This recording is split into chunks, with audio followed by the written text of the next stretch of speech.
ఎవరో మీకు తెలిసిన వాళ్ళు మీ దగ్గరికి వచ్చి, "నా ఫ్రెండ్ నన్ను మోసం చేశాడు. ఫ్రెండ్స్‌ని నమ్మకూడదు" అని మీతో అంటే, మీరు అది నిజం అని నమ్మితే, మీ మైండ్‌లో అది ప్రోగ్రామింగ్‌గా మారిపోతుంది.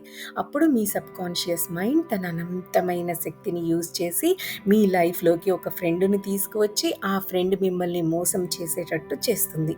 సో, మీ మైండ్‌లో ఫ్రెండ్ మోసం చేస్తాడు అన్న ప్రోగ్రామ్‌ని మీరు మార్చే వరకు, మీ లైఫ్‌లోకి వచ్చే ప్రతి ఫ్రెండ్ మిమ్మల్ని మోసం చేస్తూనే ఉంటాడు.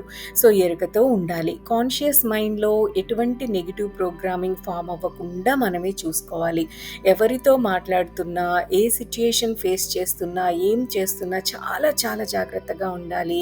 ప్రతి క్షణం మన మైండ్‌లో పాజిటివ్ ఆర్ మిరాక్యులస్ థాట్స్ మాత్రమే చేసేటట్టు మనం తయారవ్వాలి. చాలా ఎరుకగా ఉండాలి. Negative programmes జరగనీయకూడదు.